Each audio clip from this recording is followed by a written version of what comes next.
Welcome to the Fuel Pulse Show podcast. I am your host, Eric Bjornstad. I am your guide through the ever-changing world of fuel. The Fuel Pulse Show is for anyone who uses fuel or who has things that use fuel, and whether that's at work or at home, that means it's pretty much for everyone, especially those of us who have jobs that require them to take care of fuel because they need that fuel to get the job done, whatever that job may be. So if any of that sounds at least a little bit like you, then this podcast is going to be for you. So what are we going to talk about today on the Fuel Pulse Show podcast? Well, we are now into September. By the time this posts, the Labor Day holiday will be past. Much of the country is going to be in the throes of fall. That means that winter is coming, though hopefully not as bad as on Game of Thrones. Winter is coming, so hopefully no hordes of undead White Walkers seeking to conquer our land or anything like that. But this is the time when those of us who have fuel supplies that we have to manage, that we have to make sure that they are healthy and usable for the winter months. Those of us who have that and we work in areas of the country that get pretty cold, we start to think about securing the winter anti-gel treatments that we know we're going to need to hold off the gelling problems that we know are going to be inevitable for where we are at. So when you start digging into why that phenomenon of fuel gelling happens and what these winter diesel fuel treatment, call them anti-gels, what these anti-gel solutions do. And when you start considering the details of when you should be treating and how you should be treating your fuel, the more you get into those situations, the more complicated things can get. And there really is a large kind of it depends component to the situation, especially when you're trying to answer a question like, if I use anti-gel, how much protection will it give me? Now, why is there such a large it depends factor in all of this? Because of how things work, and because how well things will work, those factors depend on a very big factor that the average operator, the average fuel user, can't actually know. And that is the composition of the diesel fuel that they have. So we're going to talk more about why that's true, and we'll try to talk about it in a way that's understandable. So let's get down to it and talk about the issue of cold flow, anti-gel, diesel fuel in the winter. Let's talk about why fuel gels, talk about the important properties that help determine when this will happen wherever we're at. Let's talk about what the advantages and disadvantages of when you're talking about treatment, anti-gel versus kerosene, what the advantages and disadvantages of each of those might be. And specifically when we're talking about anti-gel, we can talk about things like what makes a good anti-gel, what you should look for if you're considering acquiring one and making it part of your winter treatment protocol, so to speak, what that anti-gel treatment should have in it. And of course, very importantly, how and when you should use it. So first thing we want to talk about in today's podcast is why diesel fuel gels in the first place. So diesel fuel, of course, is a refined fuel. It's refined from petroleum. And as such, it contains a bunch of different kinds of molecules. Diesel fuels have carbon molecules of certain sizes. They have larger carbon molecules than gasoline does, which has larger carbon molecules than, let's say, natural gas. And part of, or one of the types of diesel molecules that are in the fuel are what they call paraffins. Now, paraffins, if you were to Google it, look up Google Images and put in paraffin molecules, you'll see lots of diagrams of molecules that are kind of long, what they call straight chain carbon molecules, and they may have 10 or 11 or 16 or 18 carbons in them. Those are the paraffins. Um, if the term paraffin sounds familiar, if you think about paraffin wax, that's where it comes from. So paraffins are a standard component of diesel fuel that's refined from petroleum. Now, at ambient temperatures, so at normal temperatures, i.e., when it's not 20 degrees, when it's the normal temperature most of the year, at ambient temperatures, nothing's happening with the fuel. These paraffins are dissolved in the fuel and they're staying there. Everything's fine. But as we get into winter and the ambient temperature starts dropping, as the temperature lowers, there will come a point, if it gets cold enough, when it will be too cold for these paraffins to stay dissolved in the fuel. So they will come out of solution. That's the term that we use. They will precipitate, or they will come out of solution, and they'll start forming tiny little, maybe nuclei or seed crystals. And as time goes on and it stays cold, and more of these start to become insoluble and come out of solution, they will eventually start bumping into each other. And when they bump into each other, they will start to grow bigger. And you will start getting more paraffin coming out of solution. These crystals will be growing and growing and growing. And if it stays cold enough for long enough, then eventually what's going to happen is they are going to there's going to be so many of them, so much of it that's come out of solution, that they'll actually start to form kind of webs, a kind of a matrix, if you will, a spider web of paraffins. Those of you who are watching on video, you can see kind of a diagram of these crystals. They almost look kind of flat. But you get enough of these and they'll start forming this web, and the web will actually trap diesel fuel kind of in the little pockets, if you will.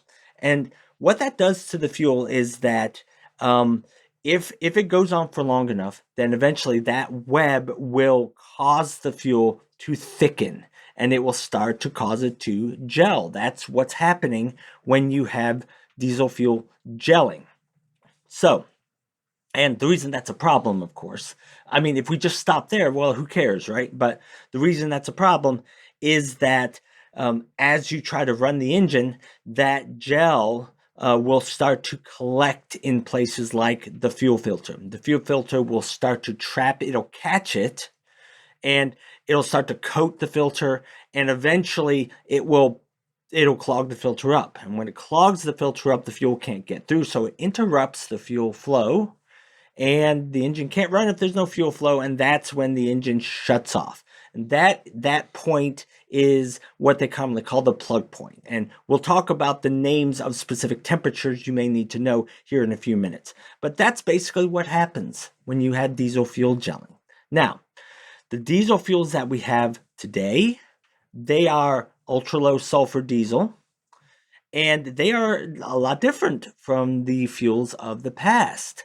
Different in a number of different ways. Of course, big differences. The whole reason they're called ultra-low sulfur diesel is because they've been able to remove most of the sulfur content.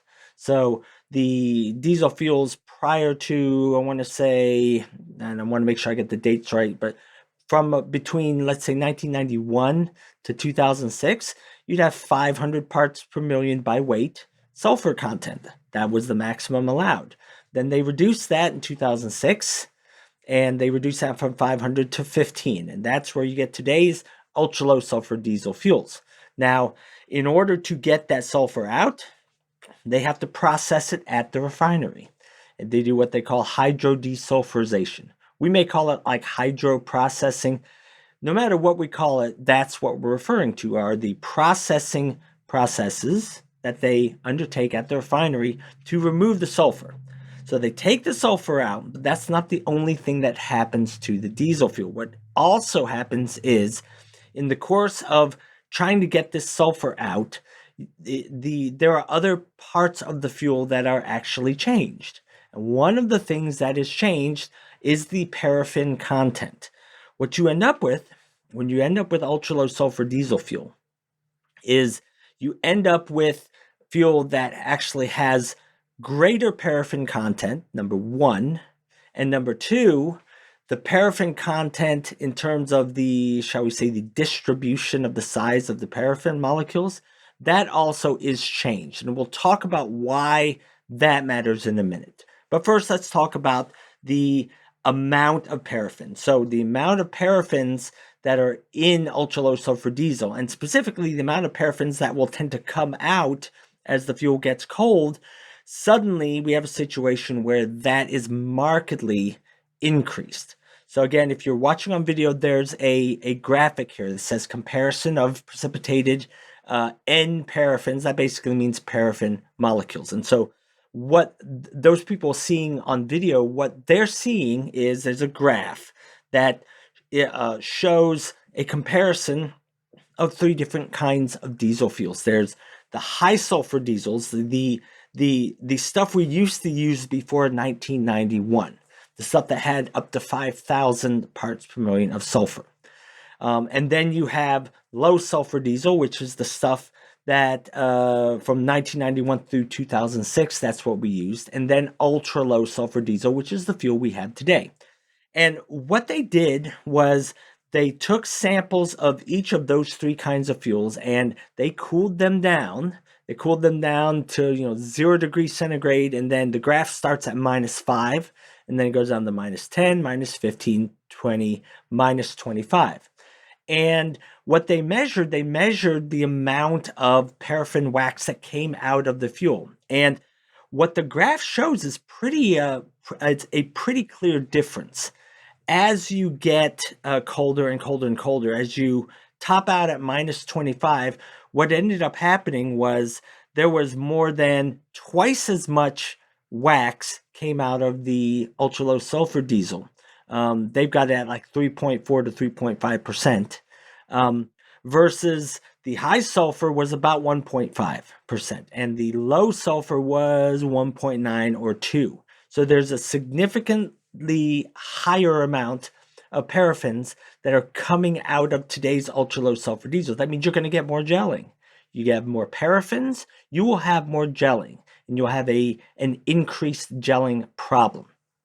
So that's problem number one with ultra low sulfur diesel. The second problem is the processing actually changed the, shall we say, the distribution of the sizes of the paraffins, and that matters because it affects the way the fuel gels. So if you're watching my video, what you can see is you can see another graphic, which is a graph or a plot of sizes of paraffin molecules ranging from carbon 10 through carbon 25. Remember, paraffins are long chain carbon molecules, and they're defined by size. So you can have one that's got 10 carbons in it. You can have ones that got 11 and 12 and 15 and 17, all the way up through like maybe 25. Now, in old school low sulfur diesel, the kind that you could get in the mid-90s, it was very common, if you were able to analyze this, it would be very common to find the paraffins, if you were able to measure all the different size paraffins and see how many of each size there were. You'd get what a statistician would recognize as a normal bell, almost a normal bell curve, which is what you see on the screen. And the reason that's important is because you have on one end, you've got the small ones, the 10 and the 11 carbon paraffins. Those are considered relatively small size paraffins. And then on the other end, you have the large ones, the C24s and the C25s. And by definition, there are very few of those relative to the ones in the middle. That's why it's shaped the way it is. Now, if the paraffins are distributed by size in this way, the reason that matters is because as that fuel cools down, you're much more likely for those to come out of solution in a, shall we say, an even manner. And so, and that really kind of mitigates the gelling problems that you would have. However, if you were to change that, if you were to process the fuel to take out the sulfur, what ends up happening is different fuels will get affected in different ways. But they will all be affected in some manner. And so in some fuels, if you were to do the same kind of analysis of the paraffins, you would see that there are fewer of the ones in the middle, so that graph doesn't go as high, but the ends of it are actually higher, which means there are more smaller ones and more bigger ones. In some fuels, you'll actually get kind of the graph, instead of looking like a kind of a smooth curve that goes up and down, it might even have two peaks. Now, different fuels, this will look different in different fuels. And the reason why this is important, I mean, it's not like you can go out and find this information out for yourself. So some of this is basically an explanation, trying to explain why this happens. The reason why this matters is what the processing does when it changes these is it changes the way they come out of solution when that fuel gets cold. What happens is when you have an uneven distribution of paraffin molecules, if you deviate from this curve, this bell curve, that they would find in high sulfur and low sulfur diesel, then what's going to happen is you're going to have a much greater chance of these paraffins coming out unevenly, coming out sooner, coming out faster in spurts, if you will. They're not going to come out evenly over an even period of time. And that's going to increase the chances that you're going to have filter plugging and gelling problems in the fuel. That's basically the significance of this. So when and how the fuel gels depends on things like that. And that's why fuel gels. That's why diesel fuel gels. So that's why it happens. Now let's talk a little bit about what to expect when it happens. Now, I've been in this industry for a while. Those of you who've been listening to this podcast for, maybe you picked it up partway through, and we certainly welcome you. But in the beginning, I would say, I'm Eric Bjornstad. I'm with Bell. I'm the technical director of Bell Performance. I've been with Bell Performance since about 2006, actually, when this started becoming the law of the land. And so I've been in the industry for now 15, 16, 17 years. I don't know, something like that. And I've talked to a lot of people about things like this. And I always assume that when it comes to the basics of this kind of thing, I always assume that people know more about this stuff than they may actually know. And so I am continually surprised at, let's say, the fuels professionals who actually aren't as familiar with, let's say, the basic terminology that you need to know when you're talking about gelling problems in your fuel. So whenever I do training for things like this, I will usually start out by asking baseline questions to establish who knows what, because I don't want to launch into explanations that are too elementary for people. And I also don't want to make the equally serious mistake of assuming that people know things that they may not know. So I just don't cover the basics when in fact they may actually needed that. So since fuel gelling, or the gelling of your diesel fuel, has everything to do with the fuel properties and everything to do with temperature, we can surmise that there are some important temperature properties that we need to be familiar with.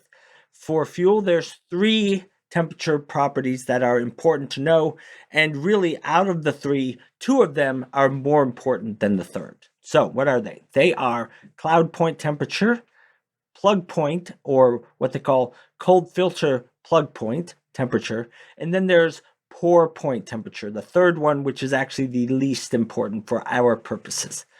Each of these is a property of the fuel. So we might say, over the course of talking about this issue, we might say you need to know your fuel's cloud point. Well, that means we're talking about you need to know the fuel's cloud point temperature. So what is the cloud point temperature? The technical definition of it is the cloud point of a fuel is the temperature at which enough of those paraffin crystals have come out of solution that you can actually see them. When they first start coming out, you can't see them because there's not enough of them. But eventually, enough of them, as the temperature drops down cold enough, then enough of them will come out of solution enough that, and they will get big enough that the fuel will start to look a little hazy. It'll start to look cloudy. That's why it's cloud point.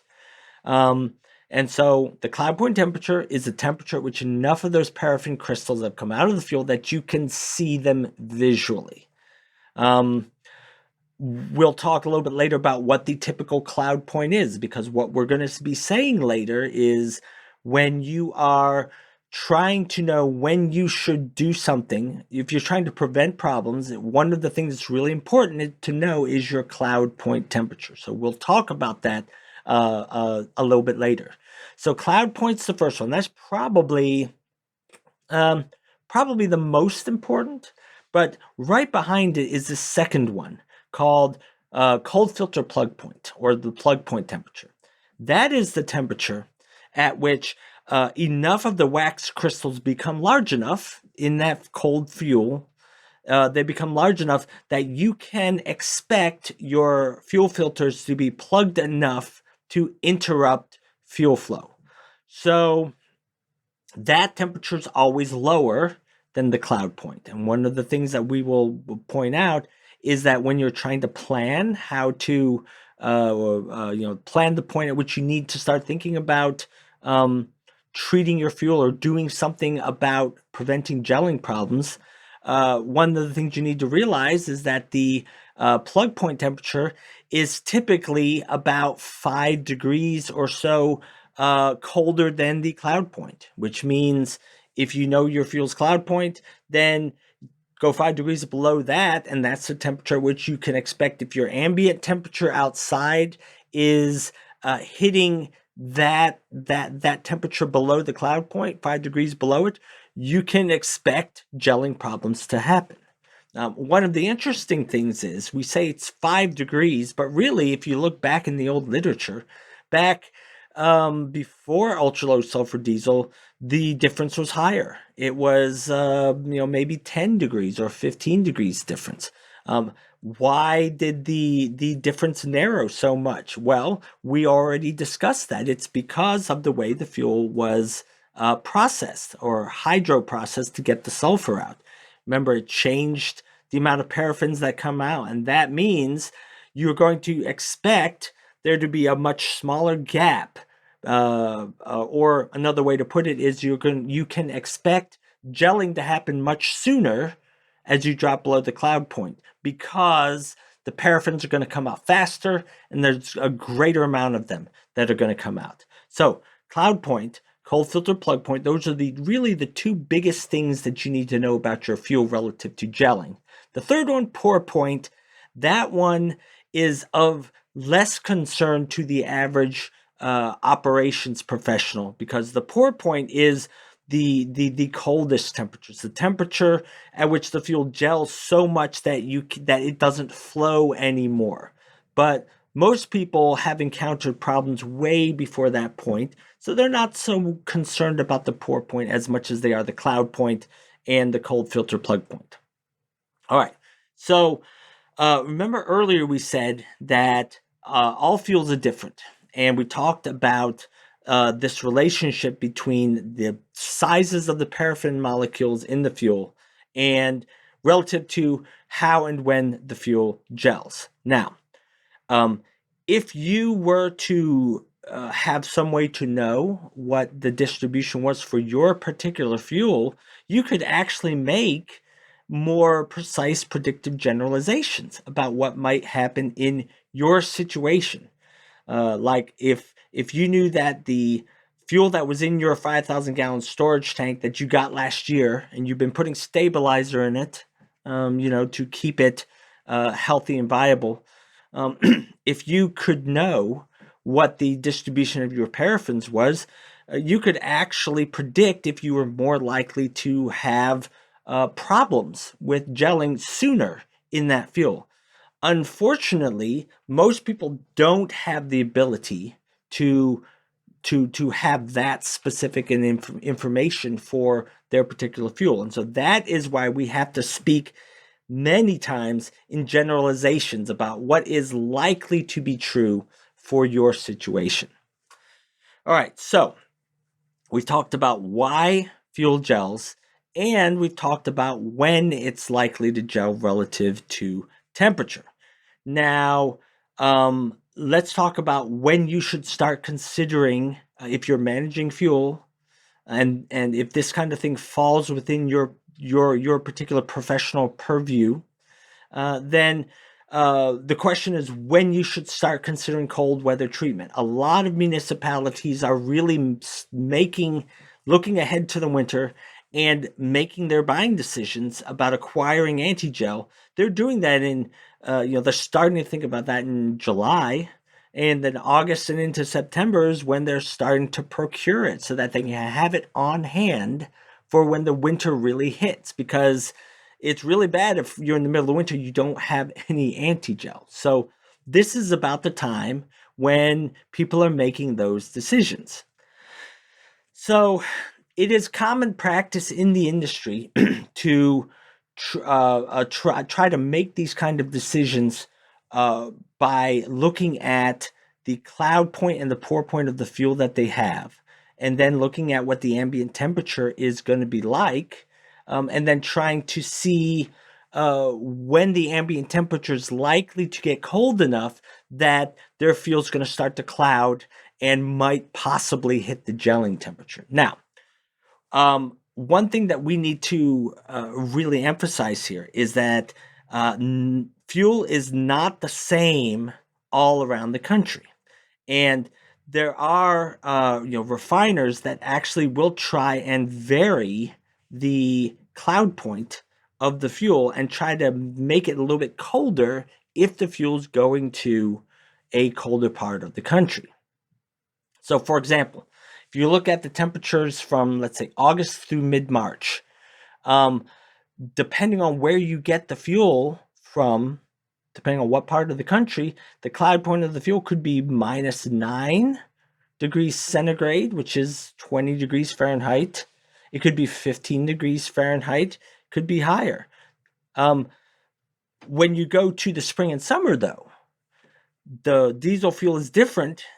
Summer blend fuel is different from winter blend fuel. If you go to spring and summer in same areas of the country, you look at from March to the end of July, the cloud points for that particular summer fuel are going to be, they're going to be different. There's going to be probably 5 to 10 degree difference in how the pipeline or the refinery formulates that fuel. Now, that may seem like a inconsequential thing, but it all contributes to the fact that when you need to consider the cold weather treatment for diesel fuel, that really depends on what the temperature is going to be like wherever you're at. That means there are things that you need to consider when you're keeping an eye on when to start considering cold weather treatment of your fuel. Now, traditionally, the advice has been when you're doing forecasting and you're looking at what the weather is going to be like in the next 3 or 4 weeks, in the next month. So you're looking at the ambient temperatures, and let's say that the cloud point of your diesel fuel is 20 degrees Fahrenheit. That's a good standard benchmark. So you're looking at ambient temperatures, and you see that the ambient temperatures are projected to come pretty close to what the cloud point of the fuel is going to be, let's say within 5 degrees or so. Then that's when you would treat the fuel with anti-gel, because typically there's again, what we said earlier, remember, the difference between cloud point and cold filter plug point now is maybe around 5 degrees. So if your cloud point's 20 degrees, that means your cold filter plug point is going to be 15. And so if you're in, I don't know, Michigan, and you're looking at the ambient temperature in December, and you see, it's going to be hitting 20 degrees, then you'd be saying we need to start treating with anti-gel because we need to get it into the fuel before it reaches the gelling point. And now somebody else might say, well, it's not going to be hitting the gelling point. It's only projected to go down to the cloud point. But the problem is that this is all predictive stuff here, right? It's just a forecast. And if the forecast is saying, oh, it's probably going to get down to 20 degrees, there is always that element of uncertainty built in there. So you're professionally, as you're making these decisions, what you're going to aim to do is you're going to aim to cover your bases by accounting for the fact that it could actually get colder than what it's projected to be. So knowing if it's going to get cold enough in the coming weeks that you should pull the trigger on doing something, on putting anti-gel in there. Knowing if you should do that, it's rarely an answer because, it's rarely an easy answer for that, because even if you can see what the temperature is going to be like, even if you have guidelines to go by, someone may ask the question, well, what if it doesn't stay cold? Okay, that's another question. What if it's going to dip down, it's going to hit the cold filter plug point, but it's only going to do that for one night? Let's say that that's actually true, or projected to be true. Should you worry about treating at that point? Well, the common rationale would be yes, you should, because your fuel is going to gel at that point, and you're going to have a problem on that day. So you really would want to treat your fuel for cold flow or do something about trying to prevent gelling if you knew that it was going to reach that point. So important question is, we've talked about cloud point here, we've referenced it several times. Do you know your fuel's cloud point? Part of the whole point of why we're talking about this is you have to know the cloud point in order to predict the plugging point, in order to make this decision. As we said before, the typical diesel fuel cloud point, you can assume it to be about 20 degrees Fahrenheit. But what we've also said is that that is not the same for all fuels all around the country. So let's talk a little bit more about that. The cloud point of the typical diesel fuel usually depends on how the fuel is refined. It depends on decisions made at the refinery. The fuel refiner actually does have some control over the fuel's cloud point by the way that they blend it. They can alter that. They can tweak that up or down a little bit. So, and we mentioned this earlier, if you live in a cold weather area, the cloud point of the diesel in your area in the wintertime is more likely to be lower than the cloud point of the same kind of diesel fuel that, let's say, is ending up in Florida during those same months. So fuel blenders will try and take geography into account because they know that it's going to be colder in those areas. And what they do is they use a rule that they want the fuel's cloud point to be formulated about, let's say, about 6 degrees centigrade. And if I remember my math right, that's about 10 degrees Fahrenheit. Somebody else, I'm sure somebody can correct me if I'm wrong on that. But formulated about 6 degrees centigrade above the particular areas, what they call the 10th percentile minimum ambient temperature. Okay, that was a whole bunch of words.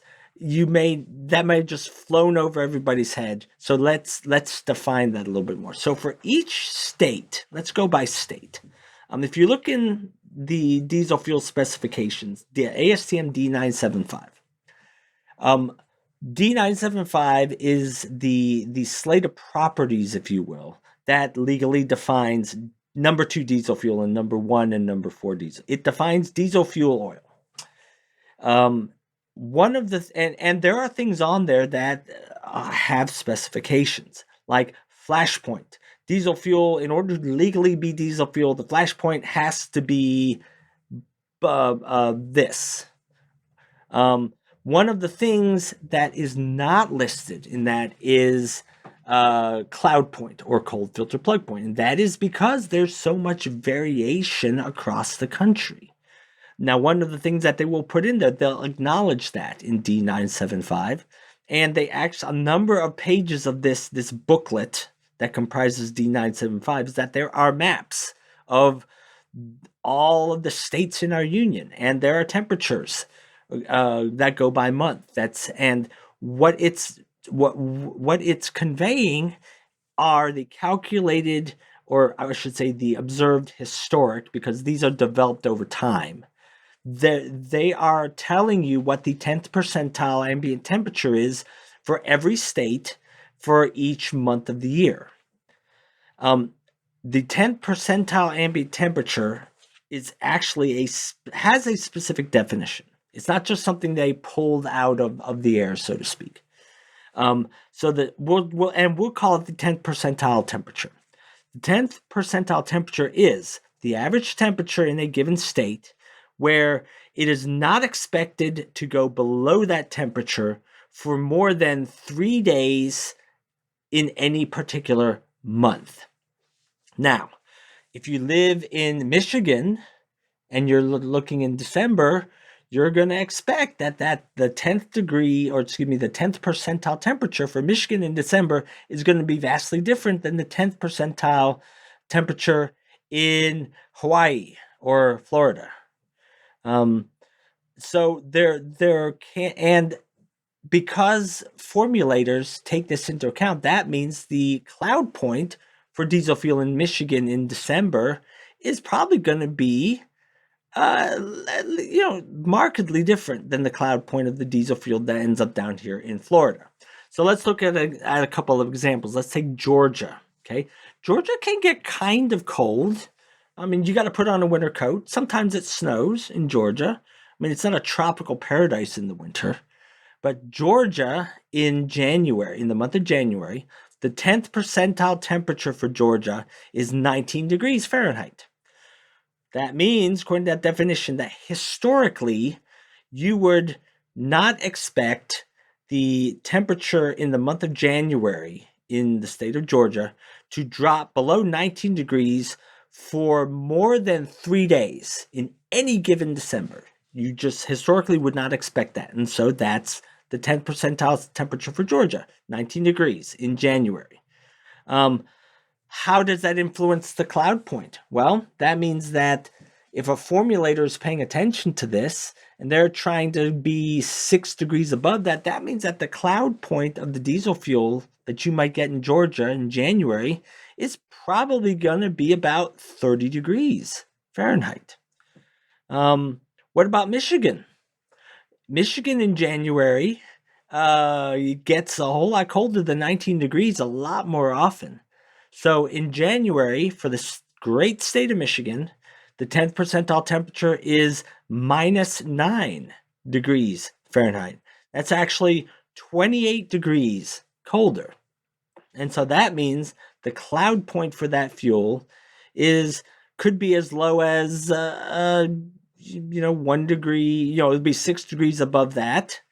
So it's going to be 20 something degrees colder than the cloud point of the diesel fuel that you're going to get in Georgia.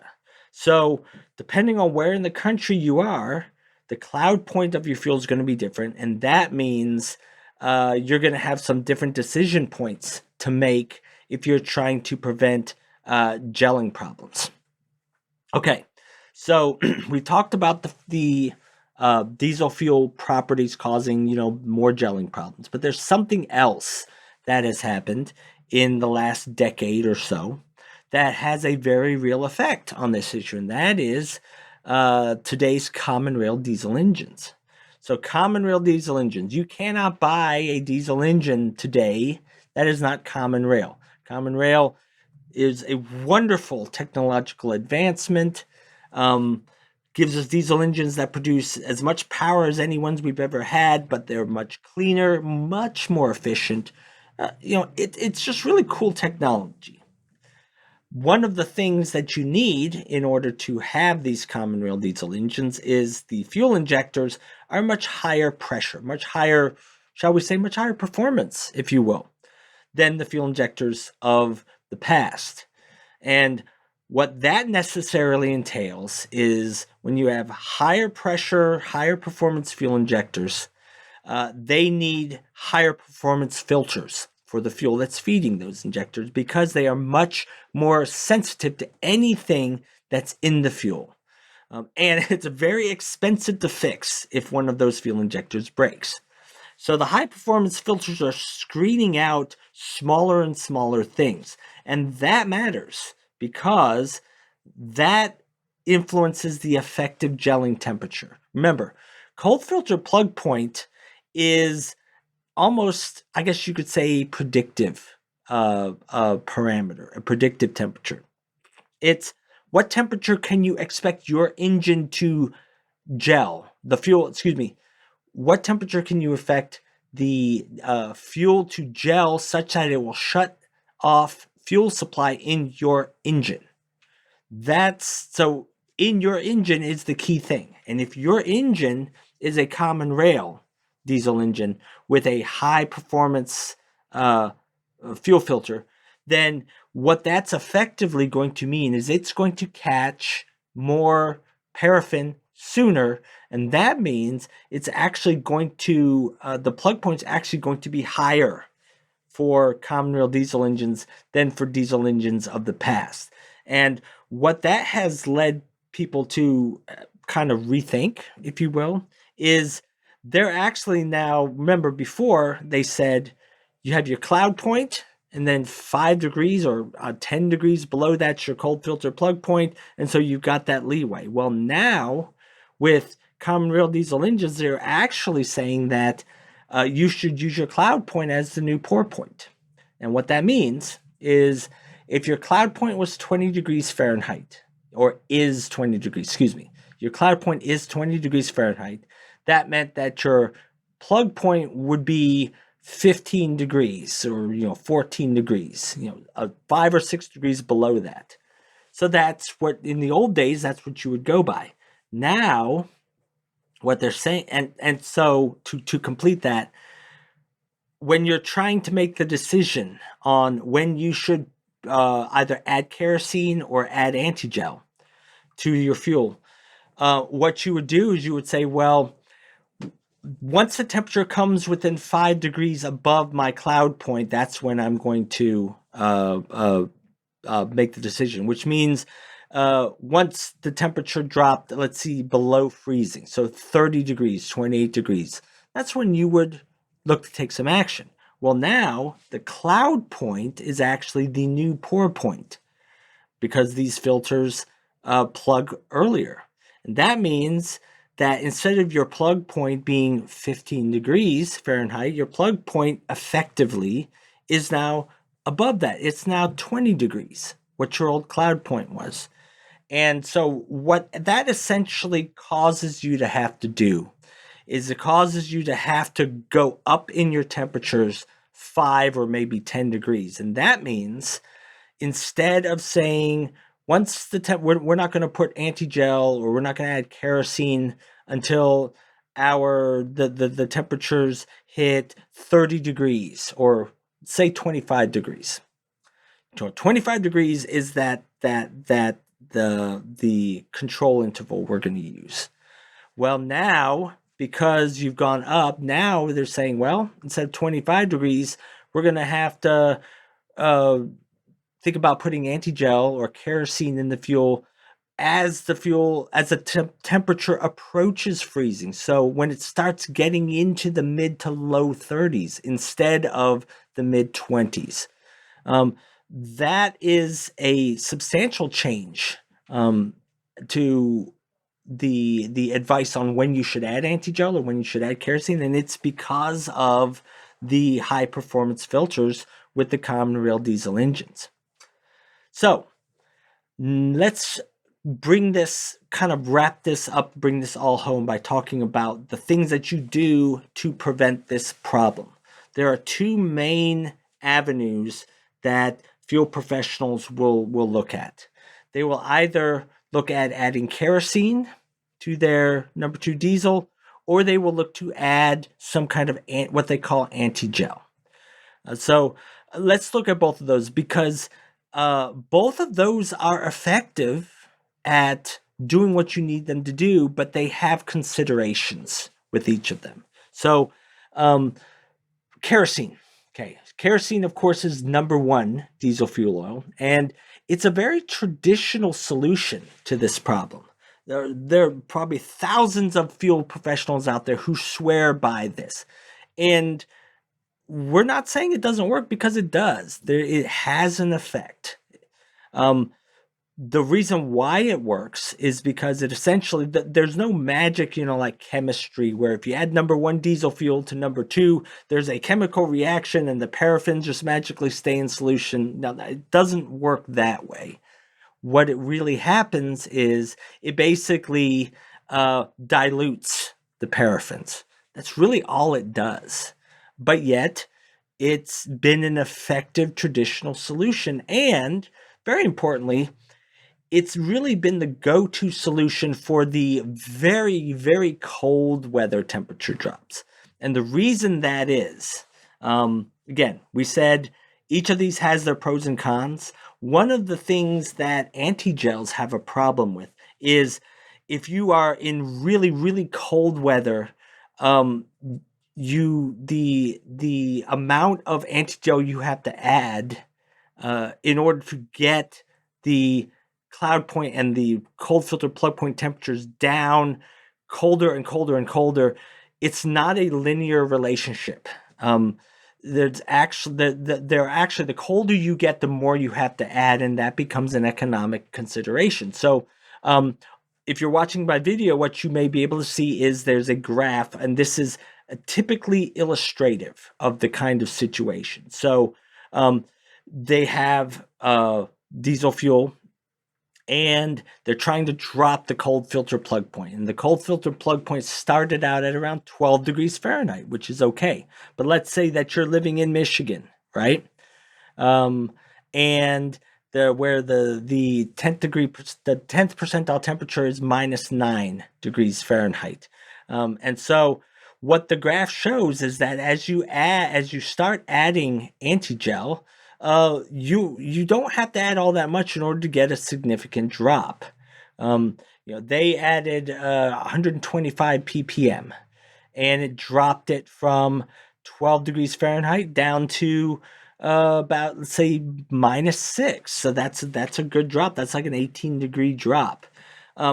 But as they start trying to get colder, let's say you don't live in Michigan. Let's say you live in Alaska or Canada, okay, where it's going to get down to -15 easily. I mean, it's going to get colder than that, but -15 is very common. What you start to see is as you start getting, and this is for this particular fuel, because this is fuel dependent, but this is just illustrative of what typically happens in diesel fuels. As the temperature starts dropping down -6, -10, and then down to -15, what happens is that the response curve flattens out. And as they're adding more, they're going from 125 ppm, they're going down to, they're doubling that. Well, to double that, whereas before they got an 18-degree drop, you remember we went from 12 to -6. Well, if you add another 125 ppm, you don't get another 18-degree drop. The amount of drop you actually get is about 9 degrees. And actually what happened is that it really flattened out at between 12 and 13 degrees. And then let's say you had to get it down to -25, well, now you're going to have to be adding really substantial amounts, and it's going to get harder and harder and harder to achieve that drop. And so that is when you start looking at things like kerosene, because what happens with kerosene is that because kerosene dilutes the paraffins, you can get a fairly standard response curve on it. And what we mean by that is that it's not affected so much by the drop in the extreme temperatures. The benefit that you get is, shall we say, fairly consistent. So what that means is, how much kerosene do you have to add? The typical drop is let's say 3 degrees Fahrenheit, maybe 5 degrees for every 10% kerosene volume that you blend in. What that means is that if you have to drop your cold filter plug point by 20 degrees Fahrenheit, you're probably going to need about 50% kerosene. And as if you need to get it down to minus 40, well, how much kerosene you need to add would depend on where you started at, obviously. But you're going to be looking at fairly large amounts of kerosene in order to achieve that.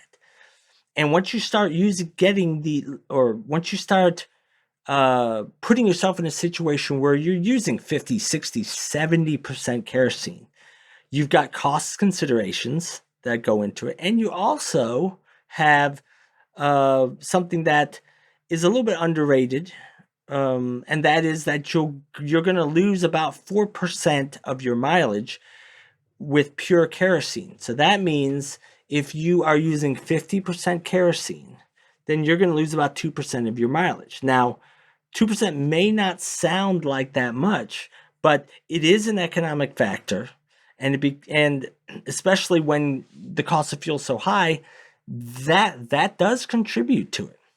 So kerosene drops it by about 3, maybe 4 degrees for every 10% that you add. And it is a little bit more expensive usually than number 2 diesel, so you have to account for that. You also have to account for the mileage. Now, the other thing, the alternative to kerosene is what we've already mentioned, anti-gel treatment.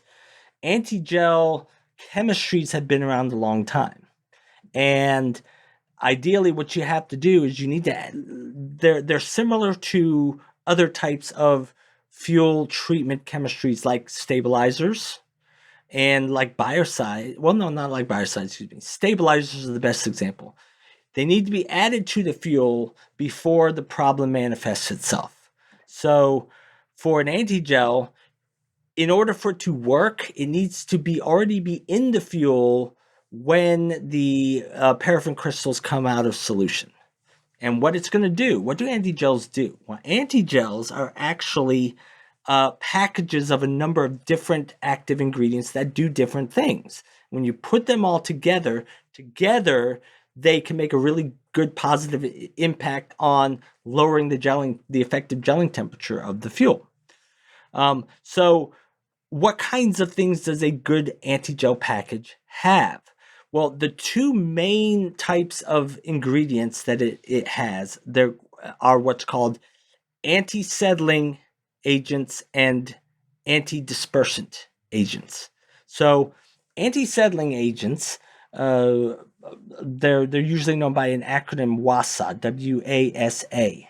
Anti-settling treatments, what they do is when the wax crystals want to come out, when these little seed crystals want to come out, what they'll do is they'll actually keep them suspended in the fuel, and they'll actually distribute them evenly through the height, or excuse me, the depth, if you will, of the diesel fuel.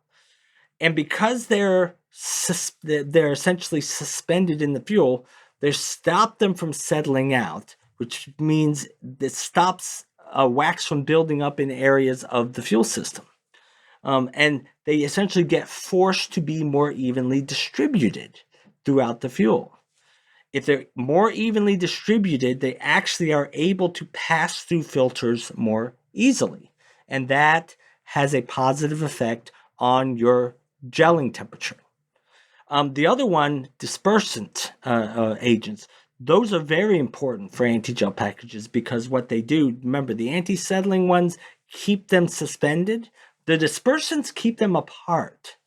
One of the big key things, events in the chain of fuel progressing towards gelling, if you will, is the fact that once these crystals come out of solution, they want to bump into each other. And as they bump into each other, they stick together and they grow larger and larger. And because that happens, that is why these crystals get bigger and bigger and bigger and bigger. Well, a good anti-gel will have a dispersant in there, and it probably will have several different kinds of dispersants, whether it's like a hindered phenol or vinyl acetate. But those will keep the crystals apart, which means they stay smaller for a longer period of time. And if they stay smaller for a longer period of time and they stay suspended evenly through the fuel, what that does effectively is that gives you a greater temperature range. Your temper you would expect gelling not to happen for a longer period of time, if you will. It basically effectively lowers the gelling temperature of the fuel, and that is what you want to have happen.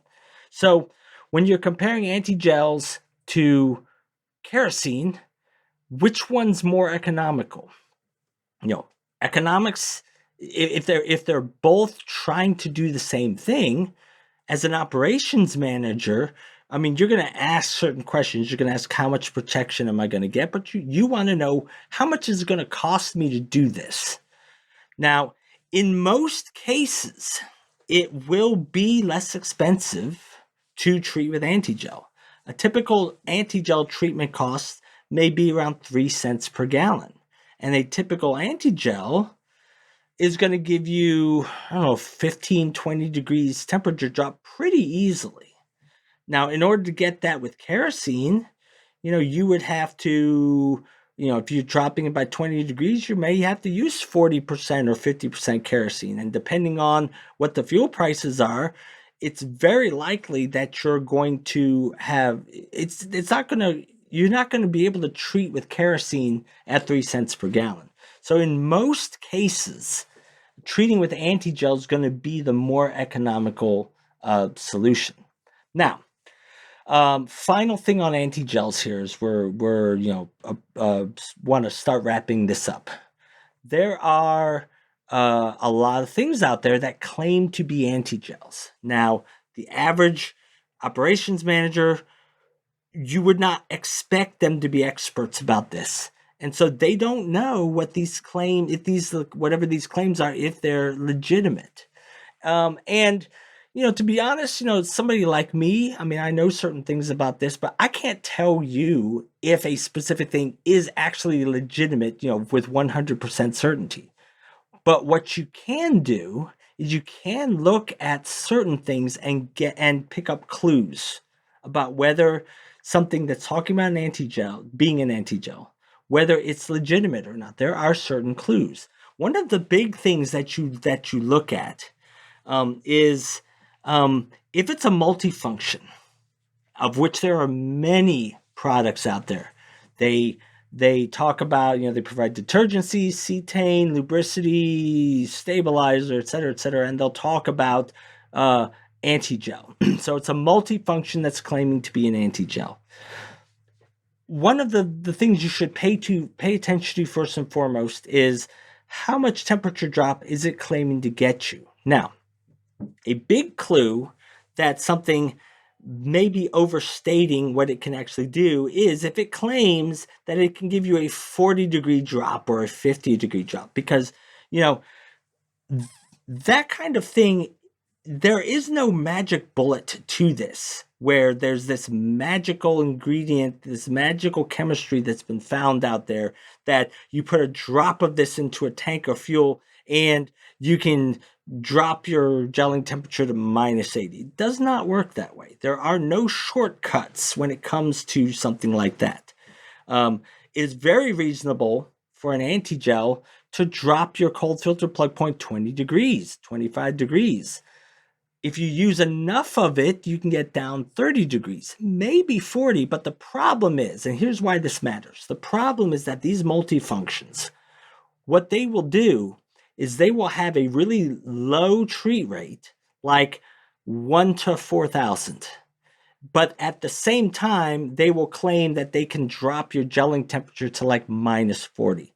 And knowing what we know about the chemistry of this and the amount of product, the amount of anti-settling agent, the amount of dispersant, the amount of vinyl acetate or phenol that you have to have in the fuel, knowing what we know about what you actually has to be true in the fuel, if you see something that claims a huge drop like that at a really low treat rate, that should be a huge tip-off that that is not going to do what it's claiming to do. Because in the end, all they really care about, or I should say, the thing they care about the most is being able to put on their label that it contains antigel. Now, just claiming to contain antigel is not meaningful because you can put a drop of vinyl acetate, if you will, into a bottle and then claim with truth that you have antigel in there. But what really matters is not whether it has antigel, but whether it's going to deliver enough of the antigel package into the fuel for it to for it to be likely that it will achieve the drop that it's telling you it's going to. And again, the devil's in the details with some of these, but just as a general rule of thumb, if it's got a really, really low treat rate, like a 1 to 4,000, and it's claiming some big temperature drop of 40 degrees, it's not going to be able to do that. So that's one thing to keep in mind. What typically will happen for a large company, if you have a large fuel distributor who needs to know how much antigel they're going to need to use, they will take a fuel sample and they will actually have a lab run tests.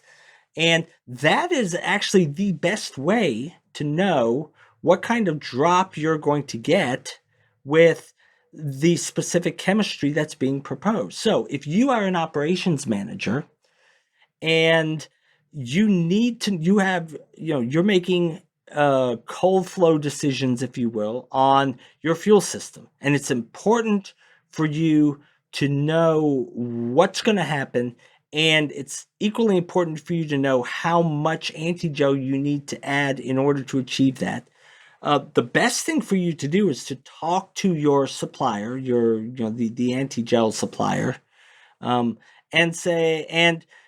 send them some fuel samples, and they should be able to have cold filter plug point tests run that will give you the answer to that question. So if you're in the kind of operations where you really need a solid answer to that, then rather than relying on guesswork for this kind of thing, that is probably what we would recommend you do, is have cold filter plug point testing run, and then you will have a much more solid evidence-based answer that you can base your decisions on. So that is the whole picture, or much of the picture, when it comes to diesel fuel gelling in the winter and antigel versus kerosene. So hopefully we've been able to talk about some things that will be useful to you, or hopefully you will have learned something that's useful here.